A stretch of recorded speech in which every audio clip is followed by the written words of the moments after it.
এবার ইন্দ্রাণী গাঙ্গুলিকে কঠিন এক ধর্ম সংকটে ফেলে দিল রাজশেখর গাঙ্গুলি। হ্যাঁ বন্ধুরা, ভিডিওটা লাইক দিয়ে দেখতে থাকুন। যে মুহূর্তে কিনা ইন্দ্রাণী গাঙ্গুলি বলতে থাকে যে অসম্ভব রাজ, তুমি এমন কিছু অন্যায় আবদার আমার কাছে করে বসেছো যেটা কিনা আমার পক্ষে মানাটা সম্পূর্ণরূপে অসম্ভব। এবং রাজ, তুমি যে জেদ ধরে বসেছো, তোমার জীবন আগে তোমার কাছে নাকি ওদেরকে মেনে নেওয়াটা তোমার কাছে আগে? বলো তো, আমার ওদেরকে মেনে নেওয়াতে কী বা যায় আসে বলো তো? তুমি তো ওদেরকে মেনে নিয়েছো, তাই না? তুমি তো স্বয়ং নিজে সাক্ষী থেকে ওদের বিয়েটা দিয়েছো, তাই না? ঠিক সেই সময় রাজশেখর গাঙ্গুলি যখন বলতে থাকে যে ইন্দ্রাণী, আমি আর এই নিয়ে কথা বাড়াতে চাই না তোমার সঙ্গে, তুমি এবার আসতে পারো।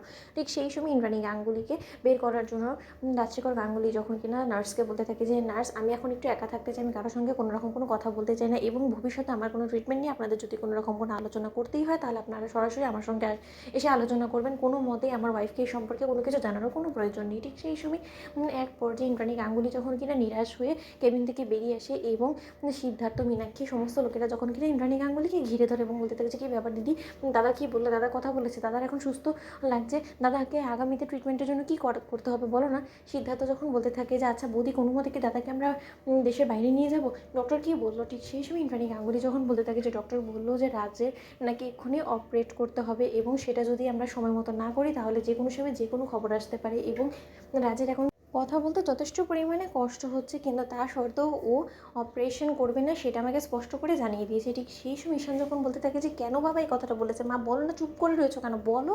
ঠিক সেই সময় এক পর্যায়ে ইন্দ্রাণী গাঙ্গুলি যখন বলতে থাকে যে রাজ বলেছে ও তখনই অপারেশন করার জন্য রাজি হবে যখন কিনা আমি স্বয়ং নিজে গিয়ে আয়ুষ এবং কুসুমকে ফিরিয়ে আনবো, এবং ওদেরকে এই বাড়িতে থাকার, আমাদের সঙ্গে এক ছাদের তলে থাকার অনুমতি দিয়ে দেবো, এবং রাজ যতক্ষণ পর্যন্ত নেয় আমাকে আয়ুষ এবং কুসুমকে নিয়ে আসতে দেখছে ততক্ষণ পর্যন্ত কোনো মতে অপারেশন থিয়েটারে ঢুকবে না, এবং সেটা আমি মানতে নারাজ। তার জন্য রাত জেদ ধরে বসেছে যে কোনো মতে অপারেশন করাবে না। অন্যদিকে ঈশান যখন কিনা বলতে থাকে যে সে ভালো কথাই বলেছে বাবা, তার কারণ তোমার কাছে তো নিজের অহংকার, নিজের জেদটাই বড়, তাই না মা? বাবা যাচ্ছে চলে যাক, তাতে কী আসে, বাবার কোনো কিছু হয়ে গেলে তো তোমার কিছু যায় আসবে না, তাই না? ঠিক সেই সময় ইন্দ্রাণী গাঙ্গুলি যখন বলতে থাকে ঈশান মুখ সামলে কথা বলো। ঠিক সেই সময় ঈশান যখন বলতে থাকে মুখ সামলে কথা বলার কী আছে, বাবার এই অবস্থা, অথচ তার শর্ত তুমি কোনো মতে ভাইরা এবং জাদুঘরকে ফিরিয়ে আনার মতন একটা ছোট্ট শর্ত তুমি মেনে নিতে পারছো না। তার মানে তো এটাই বোঝা যাচ্ছে যে তোমার স্বামীর কাছ থেকেও বেশি তোমার জেদটাকে প্রিয়, তাই না?